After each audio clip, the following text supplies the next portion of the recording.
بسم اللہ الرحمن الرحیم۔ محترم ناظرین، السلام علیکم۔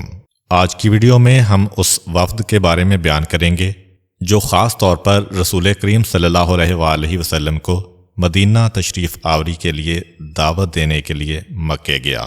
حضرت جابر ابن عبداللہ انصاری رضی اللہ تعالی عنہ کہتے ہیں کہ ہم لوگ تڑپ اٹھتے تھے کہ یہ کیا غضب ہو رہا ہے اس دنیا میں، جو اسلام کو لانے والے ہیں جن سے بہتر کوئی اسلام کو پہنچا نہیں سکتا ہے۔ ان کے پاس تو دو تین ہفتوں میں بڑی مشکل سے ایک آدمی پہنچتا ہے مکے میں، اور اسے بھی کفار مکہ نہیں پہنچنے دیتے ہیں، اور ہم جیسے لوگ جو ان کے پاؤں کی خاک کے برابر بھی نہیں ہیں، ہماری حالت یہ ہے کہ روزانہ 2-4 خاندان اسلام کے دائرے میں داخل ہو رہے ہیں۔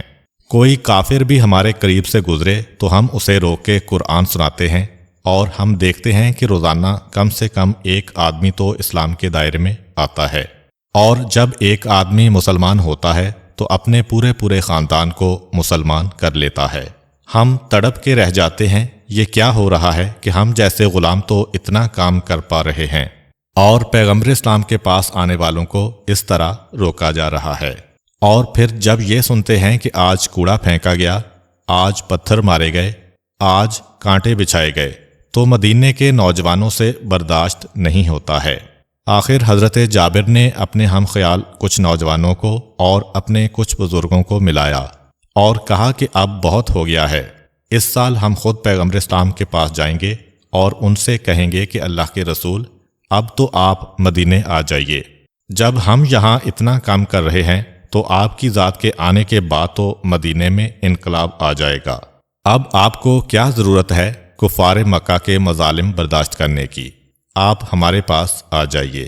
جناب جابر نے کہا کہ ہم نوجوانوں نے آپس میں یہ طے کر لیا کہ رسول کریم صلی اللہ علیہ وآلہ وسلم کو دعوت دیں گے، لیکن یہ پتہ ہے کہ مکے کے کافروں کو بھی یہ اطلاع تو مل چکی ہوگی کہ اسلام مدینے میں پہنچ گیا ہے، کیونکہ وہی تجارتی قافلے جو شام جاتے ہوئے مکے کی خبر مدینے لاتے ہیں، واپسی میں مدینے کی خبریں مکے لے جاتے ہیں، کیونکہ اس دور میں خبروں کی ترسیل کا کوئی اور ذریعہ تو تھا نہیں جیسے آج کے دور میں ہے۔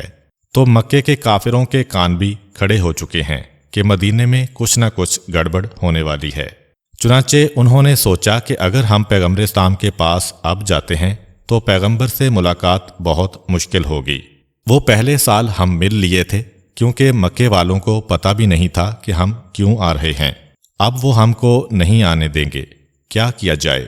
کہا کہ موقع کا انتظار کرو، وہی حج کا موقع ہے، مدینے سے سب لوگ جائیں گے، ان میں چھپ کر ہم بھی شامل ہو جائیں گے، اور موقع دیکھ کے پیغمبر اسلام سے ملاقات کر کے اپنا مدعا پیش کریں گے۔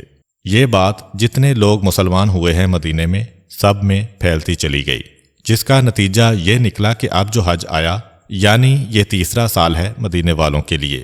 پیغمبر اسلام کے اعلان نبوت کو 13 سال گزر چکے ہیں۔ اب جو حج آیا تو مدینے سے 500 آدمی چلے، لیکن یہ 500 مسلمان نہیں ہیں، یہ وہی پرانے کافر بت پرست مشرک ہیں جو ہر سال مکے جاتے ہیں۔ 500 کا قافلہ چلا، اور عبداللہ ابن ابی، جس کے بارے میں یہ طے پا چکا تھا کہ اسے سردار بنایا جائے گا، یہ عبداللہ ابن ابی قبیلہ خزرج سے تعلق رکھتا ہے۔ اس کے قبیلے نے جب جنگ بعاث کے موقع پر قبیلہ اوس پہ حملہ کیا تھا تو اس نے اپنے قبیلے کی مخالفت کی تھی اور کہا کہ تم ظالم ہو گئے ہو، میں ظالموں کا ساتھ نہیں دیتا۔ اس کا قبیلہ اس سے اتنا ناراض ہوا کہ اس کا بائیکاٹ کر دیا، مگر جب جنگ کے نتیجے میں اس کا قبیلہ شکست کھا گیا اور اوس کا قبیلہ جیت گیا، اب اوس نے یاد کیا کہ ہمارے دشمنوں میں ایک ایسا تھا جس نے اپنی ساری قوم کی مخالفت کی تھی ہماری خاطر۔ ان کی طرف سے تجویز آئی کہ اب اس کو مدینے کا سردار بنا لو۔ اس کا اپنا قبیلہ جو پہلے تو اس سے بہت ناراض تھا، لیکن اب وہ شکست کھائے ہوئے ہیں، انہوں نے سوچا کہ یہ بہت اچھا موقع ہے، ہم ہار گئے ہیں، لیکن اگر ہمارا آدمی سردار بن جائے تو پھر ہمارے لیے فائدہ ہے۔ تو بات طے پا گئی تھی کہ اس کو سردار بنانا ہے، اس کے لیے تاج بھی تیار ہو گیا تھا۔ اب مدینے میں اسلام پھیل رہا ہے۔ عبداللہ ابن ابی نہ ابھی اسلام کا حامی ہے، نہ اسلام کا مخالف ہے۔ اس کا مقصد اپنی حکومت ہے اور ابھی تک مدینے میں کوئی ایسے آثار نہیں ہیں کہ وہ ڈر جائے کہ اسلام کے نتیجے میں میری حکومت ماری جائے گی۔ چنانچہ وہ مخالف ہے نہ حامی ہے، وہ اپنے کاموں میں لگا ہوا ہے، لیکن ہے تو تمام قبیلوں کا سردار۔ ابھی اعلان نہیں ہوا ہے، یعنی آج کل کی اصطلاح میں یہ کہا جائے کہ ابھی اسے حلف اٹھانے کی دعوت نہیں دی گئی، لیکن ایک طرح سے غیر سرکاری طور پہ تو طے پا چکا ہے کہ اس کو حکومت ملنا ہے۔ اس کی قیادت میں 500 مدینے والے چلے۔ ان 500 میں موقع دیکھ کر 75 مسلمان بھی شامل ہو گئے، جن میں 73 مرد اور 2 عورتیں شامل تھیں۔ یہ 75 وہ مسلمان ہیں کہ جو آپس میں طے کر کے آئے تھے کہ ہمیں حج پہ جا کے پیغمبر اسلام کو دعوت دینا ہے کہ آپ مدینے آ جائیے۔ اس کا مطلب یہ ہوا کہ باقی جو 425 ہیں وہ سارے کافر اور مشرک ہیں، لیکن ان 75 نے یہ بڑی کوشش کی کہ ہمارے ساتھیوں کو یہ پتہ نہ چلے کہ ہم کیوں جا رہے ہیں، وہ اسی دھوکے میں رہیں کہ ہم بھی ان کی طرح سے حج کرنے جا رہے ہیں۔ اب یہ قافلہ چلا۔ عرب کے جو قافلے ہوتے تھے ان کا دستور یہ تھا کہ 500 آدمی مدینے کے ہیں تو 500 ایک ساتھ نہیں ہیں، بلکہ مدینے کے جو الگ الگ خاندان ہیں ہر ایک کا الگ قافلہ چلتا ہے۔ تو نتیجہ یہ نکلا کہ یہ 75 تقسیم ہو گئے، 10 آدمی ایک طرف ہیں، 5 آدمی ایک طرف ہیں، 20 آدمی ایک طرف ہیں، لیکن سب نے یہ طے کیا کہ ابھی تو الگ الگ ہیں، منی کے میدان میں دوبارہ ملاقات کریں گے اور وہاں طے کریں گے کہ پیغمبر اسلام سے کس طرح ملیں کہ مکے کے کافروں کو شبہ بھی نہ ہو اور ہمارا مقصد بھی حاصل ہو جائے۔ اب یہ لوگ چل رہے ہیں۔ جابر ابن عبداللہ انصاری کی روایت یہاں پہ ختم ہو گئی۔ ایک اور مسلمان ساتھ ہیں جن کا نام کعب ابن مالک رضی اللہ عنہ ہے۔ وہ کہہ رہے ہیں کہ ہم اس اعتبار سے خوش قسمت تھے کہ ہمارے قبیلے کا سردار بھی ہمارا حامی تھا۔ اس کا نام تھا برا بن عازب رضی اللہ تعالی عنہ۔ بڑی اہم شخصیت ہیں، یہ مدینے کے بزرگوں میں سے ہیں۔ تو اب ہم لوگ جو چلتے تھے تو ہمیں اتنا ڈر نہیں تھا دوسروں سے، کیونکہ ہم تو سبھی مسلمان تھے، ہمارا سردار بھی مسلمان تھا، اور جابر جس قافلے میں ہیں ان کو ڈر ہے کہ دوسروں کو پتہ نہ چل جائے۔ دوران سفر ایک مسئلہ پیش آ گیا۔ ہمارا سردار برا، جس نے اب تک پیغمبر کی زیارت نہیں کی ہے لیکن مسلمان ہو چکا ہے، اور جب کوئی آدمی کسی تحریک کو نیا قبول کرتا ہے تو اس میں اتنا جوش اور اتنا جذبہ ہوتا ہے کہ بعض اوقات وہ یہ بھی بھول جاتا ہے کہ جس چیز کو ہم قبول کر رہے ہیں اس کا حکم کیا ہے۔ جوش اور جذبے میں وہ تحریک کے قائد سے بھی آگے نکل جانا چاہتا ہے۔ اب یہ چیز اگر صرف اپنی حد تک رہے تو کوئی نقصان دہ نہیں ہے۔ برا کا مسئلہ بھی یہی ہے۔ برا سردار ہیں اپنے قبیلے کے، لیکن کیونکہ ایک طویل عمر کے بعد انہوں نے اسلام قبول کیا ہے، اس لیے بہت زیادہ جذباتی ہیں۔ ایک مرتبہ چلتے چلتے ان کو اپنے ساتھیوں سے ایک اختلاف ہو گیا۔ اختلاف کس بات پر ہوا؟ جیسا کہ پچھلی ویڈیو میں یہ بات بتائی جا چکی ہے کہ مدینے میں پیغمبر اسلام نے نماز جماعت کی اجازت دے دی تھی، بلکہ جناب مصعب بن عمیر کو حکم دیا تھا کہ نماز پڑھاؤ۔ تو مدینے میں نماز ہو رہی ہے۔ اچھا، ابھی تک قبلہ ہے بیت المقدس۔ بیت المقدس کی طرف رخ کر کے نماز پڑھی جاتی ہے۔ پچھلی 2 ویڈیوز آپ کے ذہن میں ہوں گی کہ مدینے کے بت پرستوں کا یہودیوں سے جھگڑا ہے اور بیت المقدس ہے یہودیوں کا مقام۔ برا کہتے ہیں کہ اب جب ہم مسلمان ہو گئے ہیں تو ہمیں کیا ضرورت ہے کہ ہم یہودیوں کے قبلے کو مانیں؟ ہم اپنا قبلہ کعبے کو بنائیں گے جہاں ہمارا رسول رہتا ہے۔ یہ ذہن میں رہے کہ بیت المقدس اور خانہ کعبہ بالکل ایک دوسرے کی متضاد سمت میں ہیں، اپوزٹ ڈائریکشن میں۔ اچھا، مکے کے اندر ایک آسانی ہے، وہ آسانی یہ ہے کہ خانہ کعبہ کے کسی طرف کھڑے ہو کے بھی نماز پڑھی جا سکتی ہے۔ تو پیغمبر اسلام جب تک مکے میں رہے اس طرح نماز پڑھتے تھے کہ کعبہ بھی پیغمبر کے سامنے ہے اور بیت المقدس بھی پیغمبر کے سامنے ہے۔ خانہ کعبہ کے ایک کونے کا نام ہے رکن شامی۔ رکن شامی کہتے ہی اسے ہیں کہ جس کی سیدھ میں شام کا علاقہ ہو۔ شام یعنی اس زمانے کا شام، جس میں فلسطین اور بیت المقدس بھی شامل ہیں۔ اب میں اور آسان کر دوں کہ کوئی بھی آدمی اگر آج حجر اسود کے سامنے کھڑے ہو کے نماز پڑھے کہ اس کے سامنے حجر اسود آ جائے تو حجر اسود اس کے سامنے آ جائے گا، یعنی کعبہ اس کے سامنے ہے اور شام کا ملک بھی اس کے سامنے ہوگا۔ تو پیغمبر اسلام تو اس طرح نماز پڑھتے ہیں کہ دونوں قبلوں کی طرف رخ ہوتا تھا۔ ایک موجودہ قبلہ یعنی بیت المقدس اور ایک وہ قبلہ کہ جو بعد میں بنے گا یعنی خانہ کعبہ۔ لیکن مدینے والوں کے لیے تو یہ ممکن نہیں ہے۔ اگر وہ کعبے کی طرف رخ کریں تو بیت المقدس کی طرف پیٹھ ہو رہی ہے، بیت المقدس کی طرف رخ کریں تو کعبے کی طرف پیٹھ ہو رہی ہے۔ ابھی تک تو پیغمبر کا حکم ہے کہ بیت المقدس کی طرف رخ کرو، یعنی مدینے والوں کی نماز کعبے کی طرف پیٹھ کر کے ہو رہی ہے، مگر برا نئے مسلمان ہوئے ہیں اور انتہائی بزرگ ہیں۔ بار بار کہتے ہیں کہ زندگی کا کوئی بھروسہ نہیں ہے، میرا دل نہیں مانتا کہ جہاں میرا رسول رہتا ہے اس کعبے کی طرف تو میں پیٹھ کر لوں اور یہودیوں کے قبلے کی طرف میں رخ کروں، نہیں میں تو بس کعبے کی طرف رخ کر کے نماز پڑھوں گا۔ برا کے ساتھیوں نے کہا کہ ہم خود پیغمبر سے مل کے آئے ہیں، پیغمبر نے ہمیں نماز کا جو طریقہ سکھایا ہے اس میں خاص طور پہ یہ کہا ہے کہ قبلہ بیت المقدس ہے۔ برا نے کہا لیکن میرا دل نہیں مانتا۔ آخر یہ طے پایا کہ مکے پہنچ کر خود پیغمبر اسلام سے یہ مسئلہ پوچھا جائے گا۔ اب دیکھیے برا وہی عمل کر رہے ہیں جو بعد میں اسلام میں واجب ہونے والا ہے، مگر مومن کی شان یہ نہیں کہ وہ اپنی مرضی کسی مسئلے میں چلائے۔ ابھی دیکھیے گا کہ کیا نتیجہ نکلتا ہے۔ اب یہ قافلہ چل رہا ہے جناب کعب ابن مالک کا، جس میں قبلے کے مسئلے پہ جھگڑا ہو گیا ہے، اور کعب کہتے ہیں کہ سارا راستہ یہ جھگڑا چلتا ہی رہا، اس لیے کہ برا نے بات یہ کہہ کے ختم کر دی کہ پیغمبر سے پوچھیں گے، لیکن نمازیں وہ پڑھتے رہے کعبے کی طرف رخ کر کے اور بیت المقدس کی طرف پیٹھ کر کے، یہاں تک کہ ہم سب لوگ مکے میں پہنچ گئے۔ مکے میں داخل ہوئے، مکان کرائے پہ لیے، اور اب حج کی تاریخیں قریب آ رہی ہیں۔ اب یہ 75 لوگ جو بکھرے ہوئے ہیں، کچھ یہاں کچھ وہاں، ان میں سے ہر ایک موقع کی تلاش میں ہے کہ پیغمبر سے جا کے ملاقات کر لے۔ کعب ابن مالک کہتے ہیں کہ میں اپنے سردار برا کو لے کے نکلا، اور اب ہم بڑے پریشان کہ پیغمبر اسلام سے ملاقات کیسے ہو۔ 2 آدمی اگر جائیں تو کسی کو اعتراض نہیں ہوگا، لیکن پیغمبر کو میں جانتا ہی نہیں ہوں۔ پھر میں نے کسی سے پوچھا کہ وہ آدمی کہاں ہے جس نے رسالت کا اعلان کیا ہے۔ اس نے کہا کہ کہاں سے آئے ہو؟ اپنے لباس سے، اپنی باتوں سے مدینے والے لگتے ہو۔ ہم نے کہا ہاں ہم مدینے کے رہنے والے ہیں۔ تو کہا پھر تم عباس کو تو پہچانتے ہوگے؟ کہا کہ ہاں پہچانتے ہیں۔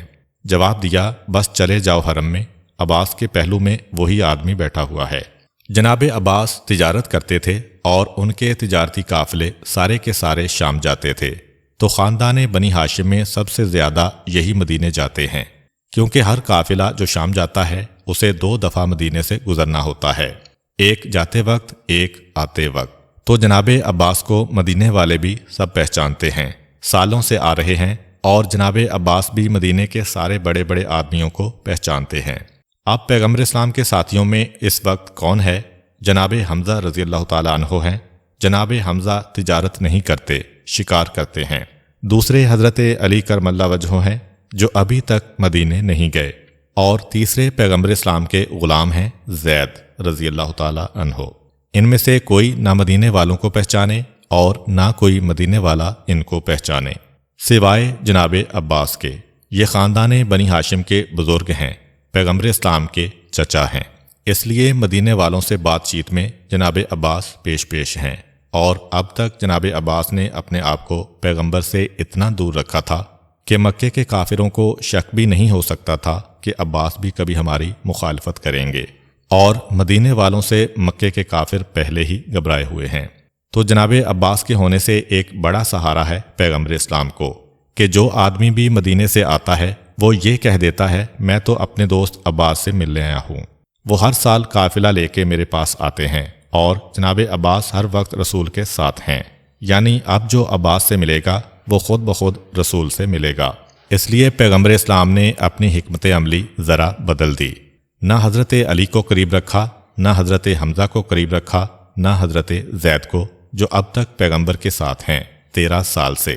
اب عباس کو لے کے آ گئے تاکہ مکے کے کافر عباس کو دیکھ کے مطمئن رہیں، مدینے سے آنے والے افراد ان کی وجہ سے مجھ سے مل سکیں۔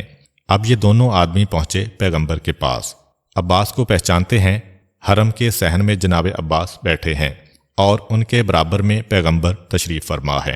آگے بڑھ کے دونوں نے پیغمبر کو سلام کیا، پیغمبر اسلام نے سلام کا جواب دیا اور حضرت عباس سے کہا انہیں پہچانتے ہو؟ حضرت عباس نے کہا ہاں یہ تو برا ہے، یہ قبیلے کا سردار ہے، جب مدینے جاتا ہوں ایک ملاقات ضرور ہوتی ہے، کیونکہ مدینے کی VIPs میں ہیں جناب برا۔ اور دوسرا یہ کعب ابن مالک ہے۔ پیغمبر نے کہا، کون کعب؟ وہ جو مدینے میں شاعری کرتا ہے۔ کعب کہتے ہیں کہ مجھے ساری زندگی اس بات پہ فخر رہا کہ پیغمبر اسلام نے جیسے ہی میرا نام سنا فوراً کہا، وہ کعب جو شاعر ہیں؟ جناب عباس نے کہا، ہاں یہ اپنے قبیلے کا مانا ہوا شاعر ہے۔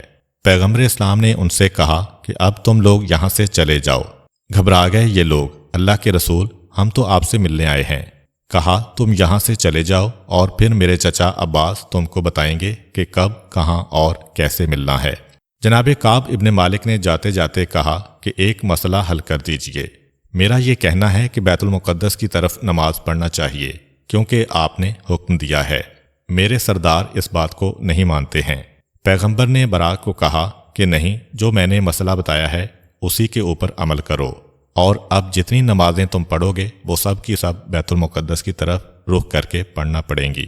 تو پیغمبر اسلام نے ایک بات بتا دی کہ اپنی عقل سے چاہے جتنا ہی اچھا مسئلہ آپ کو کیوں نہ لگ رہا ہو، اسلام میں داخل کرنے کی کسی کو نہ اجازت ہے، نہ اسلام میں گنجائش ہے۔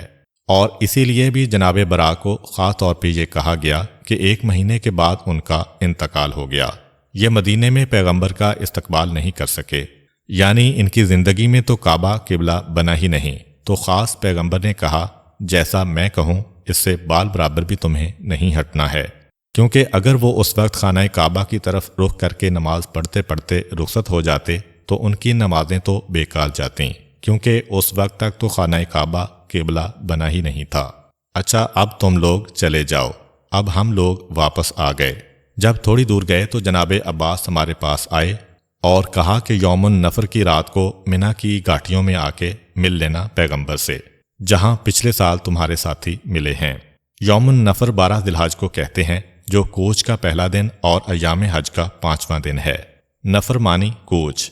اسے کوچ کا پہلا دن اسی لیے کہا گیا ہے کہ اگر حاجی چاہے تو زوال کے بعد رمی جمرات سے فارغ ہو کے غروب آفتاب سے پہلے منا کی حدود سے نکل سکتا ہے۔ تو کہا کہ 12ویں ذی الحج کی رات چپکے سے وہاں آ جانا اور پیغمبر سے ملاقات کر لینا۔ یہ ایک روایت ہوئی۔ اسی طریقے سے ایک اور راوی کہتے ہیں کہ ہم مکے میں آنے کے بعد حرم کی طرف جا رہے تھے، پیغمبر اسلام کا ایک قاصد آیا اور چپکے سے پیغام دے کے گیا کہ اپنے مسلمان ساتھیوں کے سوا اور کسی کو نہ بتانا، اور رات کی تاریکی میں تمہیں منا کی گھاٹی میں پیغمبر اسلام سے ملنا ہے آخری رات کو۔ ایک ایک کر کے یہ پیغام پیغمبر نے تمام مسلمانوں کے کان تک پہنچوا دیا۔ چنانچہ حج اختتام کو پہنچا۔ آج آخری رات آ گئی حج کی۔ کل کے دن یہ قافلے واپسی کا سفر اختیار کریں گے۔ اب یہ ہیں تو مشرکین کے ساتھ، یعنی یہ جو مدینے کے مسلمان ہیں، یہ آئے تو مدینے کے کافروں کے ساتھ ہیں۔ چنانچہ رات کے وقت جب آدھی سے زیادہ رات گزر گئی اور ہر آدمی گہری نیند میں تھا، یہ لوگ چپکے سے کھڑے ہو گئے، جبکہ دوسروں کو نہیں پتا کہ کیا ہو رہا ہے۔ ہر قبیلے کا الگ الگ معاملہ ہے۔ کہیں سے 2 آدمی کھڑے ہوئے، کہیں سے 4 آدمی کھڑے ہوئے، 2-2 4-4 کر کے کھڑے ہونے لگے۔ وہی کعب ابن مالک جو شاعر تھے اپنے سردار کے ساتھ کھڑے ہوئے اور چلنے لگے۔ ایک مرتبہ میرے سردار برا نے مجھ سے کہا کہ اگرچہ پیغمبر نے یہ نصیحت کی ہے کہ کسی اور کو اطلاع نہ دینا، لیکن میرا ایک دوست ایسا ہے جس کے بارے میں مجھے یقین ہے کہ اگر میں اس کو سمجھاؤں تو وہ ابھی مسلمان ہو جائے گا۔ چلو اسے بھی بیدار کر کے اپنے ساتھ لے چلو، ورنہ بعد میں اسے شکایت ہوگی۔ یہ کس کا تذکرہ ہے؟ یہ حضرت جابر کے والد کا تذکرہ ہے۔ جابر تو اسلام قبول کر چکے ہیں، بلکہ نوجوانوں میں ایک تحریک بنا کے بہت بڑا کام کر رہے ہیں، لیکن جابر کے والد نے اب تک اسلام قبول نہیں کیا ہے۔ ان کا نام ہے عبداللہ اور ان کی کنیت ہے ابو جابر۔ تو میرے سردار نے ابو جابر کو اٹھایا، سب لوگ سو رہے ہیں، آہستہ سے انہیں بیدار کیا اور کہا کہ باہر آ جائیں، ایک بات کرنا ہے۔ اب ہم 3 آدمی خیمے کے باہر کھڑے ہوئے۔ جابر کے والد بزرگوں میں ان کا شمار ہے اور اپنے قبیلے کی ایک کافی قابل احترام شخصیت ہیں۔ تو سردار قبیلہ جناب برا نے پہلے سلام پیش کیا اور کہا کہ اس وقت ہم پیغمبر اسلام سے ملاقات کے لیے جا رہے ہیں۔ میں نے تمہیں اس لیے بتایا کہ تمہاری پوری زندگی میرے سامنے ہے۔ مجھے یقین ہے کہ اگر تم اسلام قبول نہیں کرو گے تب بھی ہمارے دشمنوں کو یہ راز نہیں بتاؤ گے۔ جابر کے والد پہلے ہی اسلام کی طرف ذرا مائل ہو گئے تھے، کیونکہ جوان بیٹا مسلمان ہو کے اسلام کا مرکز بنا رہا ہے اپنے گھر کو، اثرات تو پڑتے ہیں۔ کہا کہ اپنے بیٹے سے بات کرنے میں ذرا مجھے جھجک تھی، اچھا ہوا کہ تم نے مجھ سے یہ بات کی، چلو میں بھی اس وقت تمہارے ساتھ چلتا ہوں، اور پھر حالات کو دیکھ کے میں فیصلہ کروں گا۔ اب کہیں سے 2 آدمی، کہیں سے 4 آدمی، کہیں سے 6 آدمی، یہ سب کے سب اٹھ کے رات کی اس تاریکی میں جب بڑی گہری نیند لوگ سو رہے ہیں تو یہ سب لوگ منی کی گھاٹیوں میں پہنچ گئے۔ اب جو گنتی کی گئی تو پتہ چلا کہ 75 افراد ہیں، جن میں سے 73 مرد ہیں اور 2 عورتیں ہیں۔ مدینے سے 2 مسلمان عورتیں بھی آئی ہیں، جن میں ایک تو وہی نصیبہ بنت کعب رضی اللہ تعالی عنہا ہیں، جن کی کنیت ام امارہ ہے۔ میدان احد میں یہ تلوار لے کے پیغمبر اسلام کے تحفظ کے لیے آگے بڑھی تھیں۔ یہ وہی ام امارہ ہیں کہ پیغمبر کے انتقال کے بعد مسیلمہ کذاب نے جب نبوت کا جھوٹا دعویٰ کیا تھا تو ان کے بیٹے کو گرفتار کیا تھا، اور اس سے جب کہا تھا کہ میری رسالت کا کلمہ پڑھو، اور ان کے بیٹے نے انکار کیا تھا تو ایک ایک کر کے اس کے جسم کے اعضاء کو کاٹا گیا۔ پہلے ایک ہاتھ، پھر دوسرا ہاتھ، پھر پاؤں، پھر ٹانگ، پھر دوسری ٹانگ، اس کے کان، آنکھیں، ناک، جسم کے ایک ایک اعضاء کو کاٹا جاتا تھا، اور ہر مرتبہ رک کے کہا جاتا تھا کہ اب میرا کلمہ پڑھو گے یا نہیں۔ نصیبہ کیسی ماں تھیں اور کیسی تربیت دی تھی اپنی اولاد کو۔ دیکھیے، ایک مرتبہ کسی کو مار دیا جائے تو وہ اتنا بڑا امتحان نہیں ہے، لیکن اس طرح سے رک رک کے کسی کے جسم کے اعضاء کو کاٹا جائے، اگر ماں ایسی مومنہ ہو تو بیٹے بھی ایسے نکلتے ہیں۔ مرتے مر گیا وہ مرد مومن جس کا نام حبیب ہے، لیکن اس نے مسیلمہ کی رسالت کا کلمہ نہیں پڑھا، اور پھر جب مسلمانوں کا لشکر مسیلمہ پہ حملہ کرنے گیا، خود ماں گئی تھی اس لشکر کے اندر، اور اسی جنگ میں لڑتے ہوئے ان کا ایک ہاتھ شہید ہو گیا تھا۔ یہ بالکل ابتدا میں اسلام قبول کرنے والی عورتوں میں سے ہیں، بلکہ خاص پیغمبر اسلام کو دعوت دینے کے لیے جو وفد آیا تھا اس میں شامل ہو کے مدینے سے آئیں۔ یہ تمام لوگ گھاٹی میں جمع ہو گئے۔ اس کے بعد پیغمبر اسلام کے چچا حضرت عباس رضی اللہ تعالی عنہ کھڑے ہوئے۔ جناب عباس کی شخصیت کی اہمیت یہ بھی ہے کہ یہ مدینے والوں کو سب کو جانتے ہیں، مدینے والے ان کو جانتے ہیں، اور کہا کہ اے مدینے والو، تم میں سے بعض نے ہم کو بتا دیا ہے کہ تم کیوں آئے ہو۔ اچھا، اس موقع پر تقریباً 6 تقاریر ہوئیں۔ ان تقاریر کا خلاصہ یہ ہے کہ جناب عباس کی پہلی تقریر کہ دیکھو تم لوگ ابھی جوش میں ہو، لیکن یاد رکھو یہ ہمارا بھتیجا ہے، ابھی خاندان بنی ہاشم مکے میں اس کے ساتھ ہے، جو اس پر ایمان لا چکے ہیں وہ بھی، اور جنہوں نے اب تک ایمان قبول نہیں کیا، خاندان کی وجہ سے وہ بھی اس رسول کی حفاظت کر رہے ہیں۔ ایک دفعہ تم یہاں سے اس کو لے کے چلے گئے تو یہ حفاظت تمہیں کرنا ہوگی۔ سوچ لو کہ کیا تم اس کی ہر طرح حفاظت کرنے کو تیار ہو؟ ایسا نہ ہو کہ بعد میں تم حفاظت نہ کر سکو اور دھوکہ دے جاؤ۔ ابھی ہم اس کی حفاظت کر رہے ہیں، جب تک جان میں جان ہے ہم اس کا ساتھ نہیں چھوڑیں گے۔ جناب عباس کی ایک جوشیلی تقریر ختم ہوئی تو برا وہی بزرگ سردار جو سب سے زیادہ اس وقت جوش میں ہیں، غالباً ان کو اندازہ ہو رہا ہوگا کہ اب میری زندگی کا کوئی بھروسہ نہیں، ایک مرتبہ تڑپ کے آگے بڑھے اور کہا کہ یہ آپ نے کیا کہہ دیا ہے؟ ہم دل و جان سے ان کو اپنا رسول مانتے ہیں اور حفاظت کا عہد کرتے ہیں۔ لیکن جناب برا کی جوابی تقریر ابھی جاری تھی کہ ایک مرتبہ اس تقریر کو کاٹ دیا حضرت ابو الہیثم نے اور کہا کہ اللہ کے رسول، اگر گستاخی نہ ہو تو میں ایک بات پوچھ لوں؟ پیغمبر نے مسکرا کے کہا، پوچھو، کیا پوچھنا ہے؟ کہا کہ اللہ کے رسول، ابھی ہمارے یہودیوں سے تعلقات ہیں، ابھی ہمارے مشرکین مکہ سے تعلقات ہیں، جب ہم آپ کو دعوت دے کے بلا لیں گے اس کے بعد سارے تعلقات ختم ہو جائیں گے، مکے والے بھی ہمارے دشمن، یہودی بھی ہمارے دشمن، تو اللہ کے رسول جب آپ کو کامیابی ہو جائے گی تو کہیں ایسا تو نہیں ہوگا کہ ہم تو آپ کی وجہ سے اپنے پرانے دوستوں کو چھوڑ رہے ہیں، کامیابی ہونے کے بعد آپ ہم کو چھوڑ کے دوبارہ مکے میں آ جائیں۔ پیغمبر نے مسکرا کے کہا کہ اے ابو الہیثم، اب تو قبر قبر کے ساتھ بنے گی، مرتے دم تک اب میرا تمہارا ساتھ ہے، اور جس سے تمہاری جنگ اس سے میری جنگ، جس سے تمہاری سلو اس سے میری سلو۔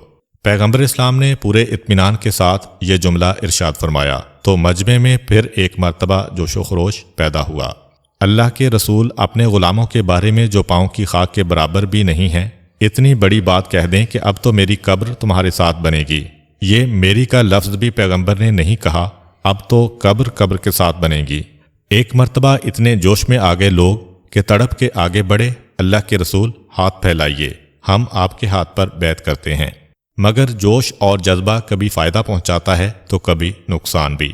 جناب اسد بن زرارہ رضی اللہ عنہ آگے بڑھے اور مجمع کو روکا، کہا رک جاؤ رک جاؤ، ایک بات میری سنو اے مدینے والو، یہ خود مدینے کے ہیں مگر ان کو پتہ ہے کہ کسی قوم میں جب خدا نہ کرے سوڈا واٹر کی طرح سے جھاگ پیدا ہوتا ہے اور ابال آتا ہے تو وہ کتنا ناپائیدار ہوتا ہے۔ مدینے والوں پر ان کو بھروسہ ہے مگر پھر بھی یاد دلا رہے ہیں کہ رک جاؤ، ہم جو پیغمبر کی طرف اپنے اونٹوں کو دوڑا کے آئے ہیں مدینے سے تو اسی لیے کہ ان کو رسول مانتے ہیں، مگر پھر بھی سوچ لو پیغمبر جب تمہارے درمیان آ جائیں گے تو کیا تم میں اتنی ہمت ہے کہ آخری سانس تک پیغمبر اسلام کی حفاظت کرو اور ان کے دشمنوں سے مقابلہ کرو۔ مجمع جوش میں ہے، ایک مرتبہ سب پکارے، اسد ہمارے راستے سے ہٹ جاؤ، ہمیں بیعت کرنے دو، کیوں رکاوٹ بن رہے ہو؟ اسد کا فریضہ تھا یاد دلانا۔ اسد ایک کونے میں بیٹھ گئے، مگر اس کے بعد پھر مدینے کے ایک اور سردار کھڑے ہوئے جن کا نام بھی عباس ہے، مگر یہ مدینے والے عباس ہیں، عباس بن عبادہ انصاری رضی اللہ تعالیٰ عنہ۔ دیکھیے کہ یہ کتنی اس وقت اسلام کی صحیح تصویر ہمارے سامنے آ رہی ہے کہ مدینے کے لوگ جو ارادہ کر کے آئے تھے کہ ہمیں پیغمبر کو بلانا ہے، اتنے جوش میں بھرے ہوئے ہیں، مگر صحیح قائد اسی کو کہتے ہیں۔ ان کے لیڈر جو ان کو لے کے آئے ہیں بار بار روک رہے ہیں اور کہہ رہے ہیں کہ سوچ سمجھ کے وعدہ کرو، تو یہ تیسری شخصیت جناب عباس بن عبادہ انصاری کھڑے ہوئے اور انہوں نے کہا کہ اے مدینے والو، میں تمہارا جوش دیکھ رہا ہوں، لیکن شاید تم ابھی تک نہیں سمجھے کہ پیغمبر کے ہاتھ پر اگر بیعت کر لی تو اس کا نتیجہ کیا ہوگا۔ ہر عرب تمہارا دشمن ہو جائے گا، ہر عجم تمہارا دشمن ہو جائے گا، تمام کالے تمہارے دشمن ہو جائیں گے، تمام گورے تمہارے دشمن ہو جائیں گے، عرب کا ذرہ ذرہ تمہارا دشمن بن جائے گا۔ بتاؤ کیا اتنے ساروں کی دشمنی کا سامنا کر کے پیغمبر اسلام کی حفاظت کرو گے؟ ایسا تو نہیں کہ جب تمہارے بڑوں پہ کوئی بات آ جائے تو تم اپنے بڑوں کو بچانے کے لیے پیغمبر کا ساتھ چھوڑ کے چلے جاؤ۔ ایک مرتبہ مجمع پکارا، نہیں نہیں، ہم وعدہ کرتے ہیں کہ پہلے ہمارا خون بہے گا اور ہمارے بچوں کا خون بہے گا، پھر پیغمبر تک کوئی پہنچ سکے گا۔ جناب عباس نے جو یہ جملہ سنا، کہا ایک بات تو بتاؤ، تمہارے جنگ کرنے کا طریقہ کیا ہے؟ یہ بھی ایک بہت اہم بات ہو رہی ہے کہ صرف جوش کام نہیں آتا، انسان کے پاس تربیت بھی ہونی چاہیے۔ جنگ کا طریقہ کیا ہے؟ اب ایک نوجوان کھڑا ہوا، کہا جنگ تو ہمارے باپ دادا کی میراث ہے اور ہماری ماؤں نے گٹی میں گھول کے ہم کو پلائی ہے۔ ہماری جنگ کا طریقہ یہ ہے کہ پہلے تیر چلاتے ہیں، جب سارے تیر ختم ہو جاتے ہیں تو نیزوں سے لڑتے ہیں، جب نیزے ٹوٹ جاتے ہیں تو تلواریں نکالتے ہیں، یہاں تک کہ یا ہم مارے جائیں یا دشمن مارا جائے۔ بس ایک مرتبہ جناب عباس نے یہ جوش دیکھا اور پھر برآ کھڑے ہوئے، وہی بزرگ سردار جو سب سے پہلے بیعت کے لیے آگے بڑھے تھے، اور ابو الحیثم نے ان کو روکا تھا۔ انہوں نے کہا اے عباس، تم نے کیا بات کہتی؟ جب ہم بتوں کے ماننے والے تھے تب تو ہم اس طرح لڑتے تھے جیسے ہمارے بچے نے بتایا ہے، اب تو ہم اس کو مان رہے ہیں جو اللہ کا سچا رسول ہے، اب تو ہم اس سے بھی بڑھ کے جانساری کا مظاہرہ کریں گے۔ بس ان سب نے اپنا فریضہ ادا کر دیا، یعنی ایک طرح سے ان سے امتحان لے لیا گیا کہ مدینے والوں میں خالی جوش نہیں ہے، وہ سوچ سمجھ کے پیغمبر کا ساتھ دے رہے ہیں۔ پیغمبر اسلام نے یہ سب دیکھا، پیغمبر بالکل خاموش ہیں اور سب کو بولنے دے رہے ہیں۔ جب ساری بات ہو گئی، ہر طرح سے مدینے والوں نے یقین دلایا تو پیغمبر نے کہا ٹھیک ہے، آؤ اب اور میرے ہاتھ پر بیعت کرو۔ پچھلے سال یعنی نبوت کے 12ویں سال 12 افراد نے پیغمبر اسلام کے ہاتھ پر بیعت کی تھی، جس میں پیغمبر اسلام نے 6 باتوں کا وعدہ لیا تھا، جسے بیعت عقبہ اولا کہا جاتا ہے، اور اس سال 75 افراد بیعت کر رہے ہیں، جسے بیعت عقبہ ثانیہ کہا جاتا ہے۔ اس میں 5 چیزوں کی بیعت لی، اور یہ 5 چیزوں کی بیعت کیا ہے؟ پہلی بیعت میری اطاعت کرنا ہوگی، چاہے سستی کا زمانہ ہو یا چستی کا۔ یہ نہیں ہے کہ اگر دن کے وقت بلایا تو کیونکہ اس وقت آدمی ایکٹیو ہوتا ہے دوڑ کے آ گیا، رات کے 12 بجے دروازہ کھٹکھٹایا، کہا اس وقت تو نیند آ رہی ہے، صبح آئے گا۔ اطاعت کرنا ہے اور ہر وقت کرنا ہے، چاہے چستی کی حالت ہو یا سستی کی۔ نمبر 2، انفاق کرنا ہے، راہ خدا میں خرچ کرنا ہے، چاہے امارت کی حالت ہو چاہے غربت کی حالت ہو۔ دیکھیے، زکوٰۃ ہے، خمس ہے، فطرہ ہے، مگر انفاق خود اسلام میں ایک بہت بڑی نیکی ہے۔ یہ وعدہ لیا اس لیے کہ ابھی جب پیغمبر مدینے جائیں گے تو وہاں سینکڑوں مسئلے کھڑے ہوں گے۔ اگر مدینے والے تیار نہیں ہیں اس چیز کے لیے تو ہجرت کا فائدہ نہیں، اور مدینے والے وعدہ پورا کریں گے۔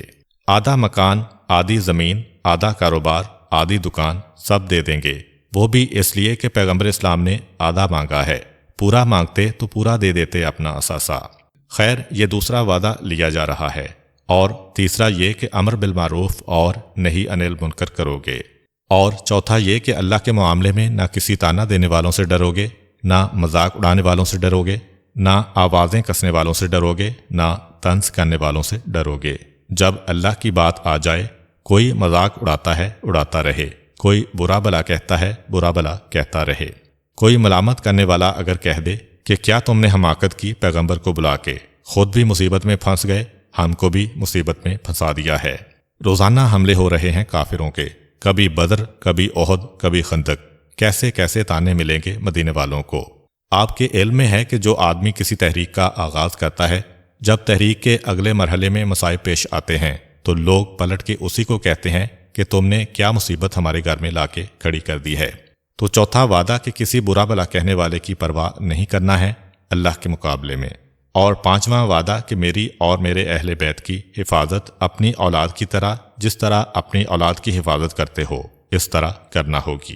سارے کا سارا مجمع دوڑ کے آیا، 75 افراد، جس میں 73 مردوں نے ہاتھ پہ ہاتھ رکھ کے بیعت کی، اور 2 عورتوں نے جو عورتوں کی بیعت کا طریقہ ہے اس طرح بیعت کی کہ اللہ کے رسول، ہم ہر چیز کے لیے تیار ہیں، مگر اللہ کے رسول ہمیں اس کا بدلہ کیا ملے گا؟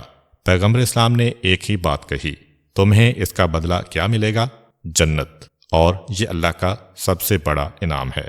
اور بس یاد رکھو کہ جو عہد تم نے کیا ہے، اگر تم نے اس عہد کی خلاف ورزی کی تو اللہ اس دنیا میں بھی تمہیں سزا دے سکتا ہے، اور اگر اس دنیا سے بچ گئے تو آخرت میں پکڑے جاؤ گے۔ اللہ سزا دے یا معاف کر دے، لیکن تم مجرم بن جاؤ گے۔ سب نے کہا ہماری جانیں آپ کے لیے قربان ہیں، اور یہ بیعت مکمل ہوئی۔ پیغمبر اسلام نے فرمایا کہ صبح قریب ہو رہی ہے، جلدی سے اب ایک ایک دو دو کر کے یہاں سے رخصت ہو جاؤ۔ سب سے وعدہ لے چکے ہیں، اب لوگ رخصت ہونے لگے۔ یہ لوگ نکل کے اپنے خیموں میں آ گئے، مگر کسی نے دیکھ لیا۔ روایتوں میں ہے کہ شیطان نے آواز دی۔ اب شیطان سے مراد وہ ابلیس بھی ہو سکتا ہے، اور شیطان سے مراد کسی بھی چھپے ہوئے دشمن کو بھی کہہ سکتے ہیں۔ تو مکے والوں کے کسی چھپے ہوئے جاسوس نے یہ جو منظر دیکھا کہ اتنے سارے لوگ نکل کے جا رہے ہیں، ابھی رات کا اندھیرا ہے، چہرے نظر نہیں آ رہے، مگر یہ پتہ چل رہا ہے کہ ادھر جا رہے ہیں جہاں مدینے والوں کے خیمے لگے ہوئے ہیں۔ آواز دی کہ اے مکے کے سردارو، تم خواب غفلت میں پڑے سو رہے ہو، اور دیکھو تو صحیح کہ یہاں کیا ہو رہا ہے۔ مکے کے سردار جو پہلے ہی بہت چکنا تھے، یعنی ان کے دل میں یہ تھا کہ آج کی رات اگر خیریت سے گزر گئی تو پھر اس کا مطلب یہ کہ اس سال مدینے والوں کا رابطہ نہ ہو پائے گا۔ یہ آخری رات تھی۔ ایک مرتبہ یہ آواز سنی، دوڑ کے آئے۔ اتنی دیر میں مدینے والے سب جا چکے تھے۔ جناب عباس کو بھیج دیا گیا، اور وہی پیغمبر کے پرانے محافظ ایک طرف تلوار ہاتھ میں لے کے علی کھڑے ہیں، ایک طرف تلوار ہاتھ میں لے کے جناب حمزہ کھڑے ہیں، کیونکہ اس وقت اگر جناب عباس پیغمبر کے پاس مل گئے تو مکے والوں کو یقین ہو جائے گا کہ ضرور کوئی بات ہوئی ہے۔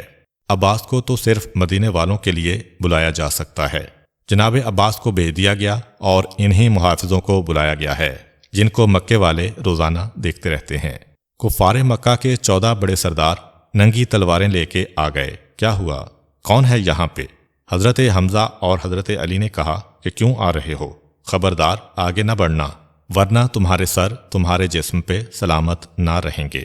انہوں نے کہا کہ نہیں، ہم لڑائی نہیں کرنا چاہتے ہیں، کیونکہ ابھی حج کی تاریخیں چل رہی ہیں۔ صرف ہم یہ معلوم کرنا چاہتے ہیں کہ یہاں کون سی میٹنگ ہو رہی ہے، اور ہمارے کن دشمنوں کو جمع کیا گیا ہے۔ اگر مدینے والے ادھر ہوتے تو شاید کبھی بھی اجازت نہ دیتے حضرت علی کہ سردار آگے بڑھیں، لیکن چونکہ مدینے والے تو جلدی جلدی منتشر کیے جا چکے تھے، اس لیے کہا آؤ دیکھو، اپنا اطمینان کرو۔ وہ آگے بڑھے، دیکھا کہ وہاں 3 لوگوں کے علاوہ کوئی بھی نہیں ہے۔ چنانچہ یہ آپس میں ایک دوسرے سے باتیں کرتے ہوئے واپس ہو گئے۔ یہ کیا ہوا؟ آواز کیسی تھی؟ کیا ماجرا ہے؟ خیر اتنا ان لوگوں کو معلوم ہو گیا کہ ضرور کچھ نہ کچھ ہوا ہے، کیونکہ چاہے شیطان سے مراد وہی ابلیس ہو، چاہے وہ کوئی جاسوس ہو، اس نے جا کے بتا دیا کہ یہاں میٹنگ تو ضرور ہوئی تھی اور سب مدینے والے آئے تھے، مدینے والے نکل کے گئے ہیں یہاں سے۔ جیسے ہی صبح ہوئی، مکے کے سردار تلواریں لے کے اس علاقے میں داخل ہوئے جہاں مدینے والوں کے خیمے لگے ہوئے تھے۔ آج تک یہ سلسلہ چلا آ رہا ہے، اور ذرا یہ فطری سلسلہ بھی ہے کہ مینا میں علاقے کے حساب سے خیمے لگائے جاتے ہیں۔ پاکستانی حاجیوں کے خیمے ایک طرف، ایرانیوں کے ایک طرف، انڈونیشیا والوں کے ایک طرف، افریقہ والوں کے ایک طرف۔ تو یہ سلسلہ عرب کے قریش کے زمانے سے چلا آ رہا ہے۔ مدینے والوں کے خیمے ایک ہی علاقے میں تھے۔ اب 500 مدینے کے آدمی ہیں، بڑے بڑے خیمے ہیں۔ اگر خیمے میں 50 یا 100 آدمی آئیں تو اس کا مطلب یہ کہ 5-10 خیمے تو لگے ہوں گے۔ یہ سارے سردار پہنچ گئے اور ایک مرتبہ گھیرے میں لے لیا ان خیموں کو۔ خیموں میں داخل ہوئے اور کہنے لگے کہ کل جو رات گزری ہے تم لوگوں نے ہمارے دشمن کے ساتھ مل کے کوئی منصوبہ بنایا ہے، بتاؤ کہ کیا بات ہوئی ہے، ورنہ ہماری تمہاری جنگ ہے۔ کیونکہ مدینے کے قافلے میں 425 کافر اور مشرک ہیں جن کو پتہ بھی نہ چلا کہ کیا ہو رہا ہے۔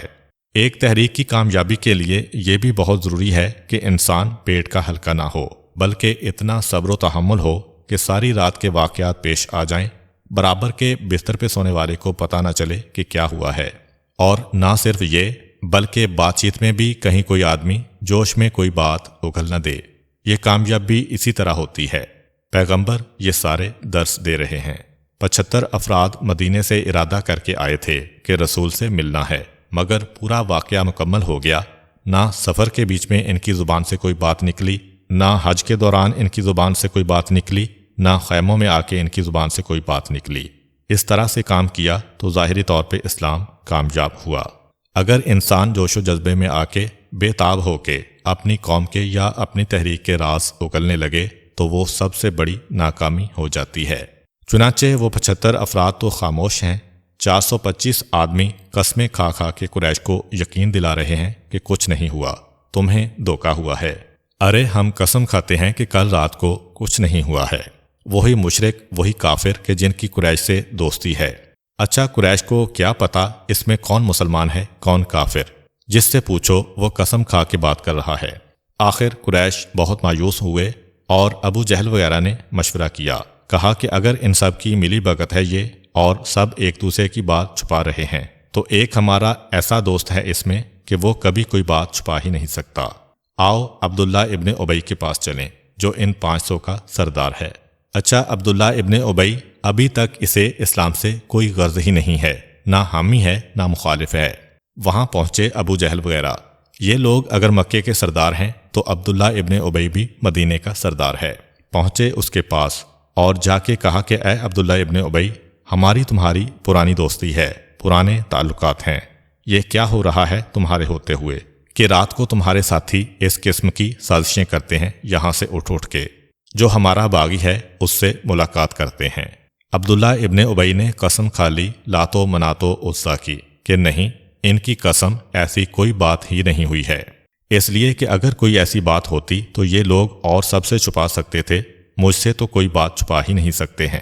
دونوں قبیلے میرا احترام کرتے ہیں، دونوں میری عزت کرتے ہیں، سردار بنا رہے ہیں احترام کے ساتھ۔ ایک تو ہوتا ہے زبردستی کا سردار کہ بھئی باپ سردار تھا تو بیٹا بھی سردار ہے، چاہے قوم خوش ہو یا ناراض۔ ایسے سردار سے تو لوگ بات چھپا لیتے ہیں، یعنی دوسرے الفاظ میں آج کل کی اصطلاح میں تو ان کے ووٹوں سے سردار بنا ہوں اور پورے 100 کے 100 ووٹ مجھے ملے ہیں، مجھ سے تو کوئی بات چھپا ہی نہیں سکتے ہیں۔ اب ابو جہل وغیرہ کو ذرا یقین آنے لگا، عبداللہ ابن ابی تو خاص الخاص ہمارا آدمی ہے، اس کے بارے میں تو ہم کو پتا ہے کہ یہ کبھی ہماری دشمنی میں نہیں جائے گا۔ جب یہ ایسی بات کہہ رہا ہے تو یقیناً ہمیں غلط فہمی ہو رہی ہے۔ اب یہ عبداللہ ابن ابی کا بڑا خیمہ ہے، وہ تو 500 کا سردار ہے، مگر اس کے اندر چھوٹے چھوٹے قبیلوں کے سردار بھی ہیں، وہ معمر بزرگ بھی ہیں جن کا واقعہ قبلے کے بارے میں آپ سنتے آ رہے ہیں۔ تو یعنی دوسرے الفاظ میں یہاں مسلمان بھی ہیں کچھ، ان کے دل دھک دھک کرنے لگے کہ ابھی تو یہ بات چل رہی ہے، لیکن اگر کچھ زیادہ بڑھ گئی بات تو ہم یہاں پہ پکڑ نہ لیے جائیں۔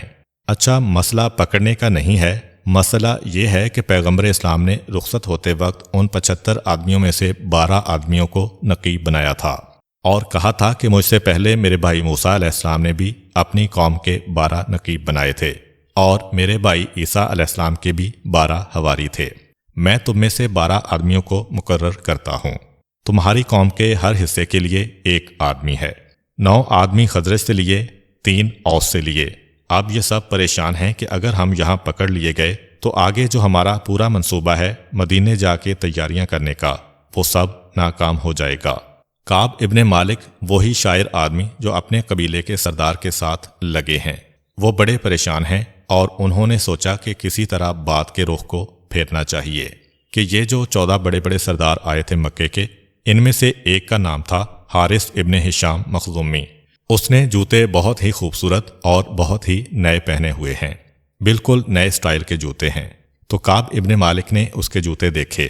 ایک مرتبہ عبداللہ ابن ابی سے کہنے لگے کہ اے ہمارے سردار، دیکھیے یہ ہوتی ہے سرداروں کی شان، کتنے بہترین جوتے اس کے پاؤں میں ہیں۔ سردار کو ایسے ہی جوتے پہننا چاہیے۔ ایک آپ سردار ہیں کہ آپ کے پاس ایسے جوتے نہیں ہیں، آپ کو چاہیے کہ آپ بھی ایسے جوتے بنوا لیں۔ کعب ابن مالک نے جوتے کی بات چھیڑی۔ حارث ابن ہشام جو مکے کے سرداروں کے ساتھ آیا ہے، خود بھی ایک بڑا سردار ہے، ابو جہل کا ساتھی ہے۔ اسے آ گیا غصہ، وہ سمجھا کہ مجھ کو تانا دیا جا رہا ہے، یا مجھ سے یہ کہا جا رہا ہے کہ سردار ہو کے بھی مجھے جوتا پہننے کا سلیقہ نہیں آتا ہے۔ غصے کے عالم میں اس نے جوتا نکال کے کعب کے سامنے پھینکا، کہا لے جاؤ یہ جوتا، اب تم ہی پہننا، میں تو نہیں پہنوں گا۔ عبداللہ ابن ابی بیچ میں کھڑے ہو گئے کہ یہ کیا ہو رہا ہے، جھگڑا کیسے شروع ہو گیا۔ اس نے کہا کہ تم معافی مانگو، یہ سردار مکہ ہے، تم نے کیسے اس کی شان میں گستاخی کر دی، اور واپس کرو اس کے جوتے۔ کعب ابن مالک نے کہا کہ میں کیوں واپس کروں، یہ تو اس نے مجھے تحفہ اور ہدیہ دیا ہے، جب تک میرے پاس رہیں گے اس کی یاد دلاتے رہیں گے یہ جوتے، میں اس کو لے کے جاؤں گا۔ اب یہ جو ذرا جھگڑا بڑھا تو بات کا رخ پھر گیا، پھر جوتوں کی قسموں پہ بات ہونے لگی، اور سرداروں کی بات شروع ہو گئی، اور یہ بات ختم ہوئی۔ مکے کے سردار باہر آئے۔ اب وہ جیسے ہی باہر نکلے، 75 افراد نے ایک دوسرے کو اشارہ کیا کہ اپنے اپنے قبیلوں کو لے کے تم فوراً یہاں سے نکل جانا، کیونکہ پیغمبر اسلام ایک پورا منصوبہ دے گئے ہیں مدینے میں کام کرنے کا۔ اب یہ سب کے سب تیزی سے اپنے اپنے قبیلوں کو لے کے نکلنے لگے۔ اچھا، یہ دن بھی تھا واپسی کا، کوئی ایسی عجیب بات نہیں تھی۔ دوسری طرف مکے کے وہ 14 سردار جو واپس گئے تھے، تھوڑی دیر کے بعد ان کو ہوش آیا کہ ارے ہم گئے کس لیے تھے، بات کہاں چلی گئی، ہم کس طرح واپس آ گئے، یہ کیا ہو گیا ہے۔ دوڑ کے واپس آئے کہ عبداللہ ابن ابی سے ہماری بات تو نامکمل رہ گئی ہے۔ یہاں جو آئے تو دیکھا کہ ٹھیک ہے یہ واپسی کا دن ہے، مگر فرض کیجئے کہ 12 بجے واپسی ہونا ہے، تو بہرحال نکلتے نکلتے 12:30 پونے 1 بج جاتا ہے۔ مگر یہاں جو آئے تو پتہ چلا کہ اس سال سب سے پہلے مدینے والے واپس جانا شروع ہوئے ہیں، اور بہت سے مدینے والے واپس جا چکے ہیں۔ اب تو ان کا شک یقین میں بدل گیا کہ مدینے والے تو سب سے آخر میں جاتے ہیں، کیونکہ مکے اور مدینے والوں کے خاندانی تعلقات ہیں، حج کے بعد میل ملا کے جاتے تھے۔ یہ آج ان کو بھاگنے کی جلدی کیوں ہو گئی؟ ضرور ان کے اندر وہ آدمی ہیں کہ جنہوں نے رات کو سازش بنائی تھی۔ اب ایک مرتبہ دوڑایا اپنے ساتھیوں کو، جاؤ مدینے کا کوئی آدمی نظر آئے اس کو پکڑ کے لے آؤ۔ اب مدینے والوں کو تو معلوم ہی تھا کہ ہمیں تیزی سے جانا ہے، سب نکل گئے، فقط 2 آدمی باقی بچے، سعد ابن عبادہ اور منذر ابن عمرو رضی اللہ تعالی عنہم۔ یہ 2 آدمی پیچھے رہ گئے، اور ایک اور خاص بات یہ بھی کہ یہ 2 آدمی ان 12 میں سے تھے جنہیں پیغمبر اسلام نے نقیب بنا کے بھیجا تھا۔ یعنی ان 2 آدمیوں کا مطلب یہ ہے کہ مدینے کے 2 بڑے حصے منذر ابن عمرو اور سعد ابن عبادہ یہ پیچھے رہ گئے تھے۔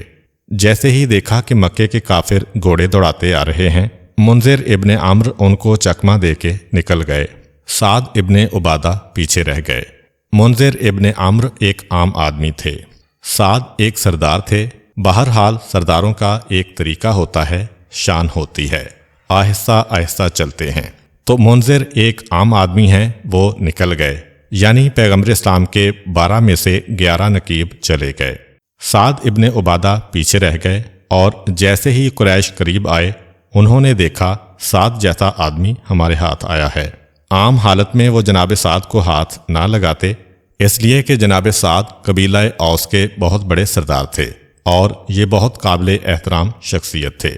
ان کا اثر بھی بہت زیادہ تھا، تو مکے والے ان پہ ہاتھ نہیں ڈال سکتے تھے، لیکن اس وقت تو اتنا غصہ تھا ان کے اندر کہ پورے مدینے والوں کا غصہ جناب سعد کے اوپر ٹوٹ پڑا، اور پھر انہیں گرفتار کر کے بڑی اذیتیں پہنچائی گئیں۔ محترم ناظرین، انشاءاللہ اگلی ویڈیو میں ہم بتائیں گے کہ کس طرح حضرت سعد بن عبادہ رضی اللہ تعالی عنہ مکہ والوں کی گرفت سے آزاد ہوئے۔ امید کرتا ہوں کہ آپ کو آج کی ویڈیو اچھی لگی ہوگی۔ اگر آپ کو ہماری ویڈیو اچھی لگی ہے تو ویڈیو کو لائک کریں، اور مزید اس طرح کی ویڈیوز دیکھنے کے لیے ہمارا چینل سبسکرائب کر لیں۔ ملتے ہیں نیکسٹ ویڈیو میں، اجازت دیجیے، اللہ حافظ۔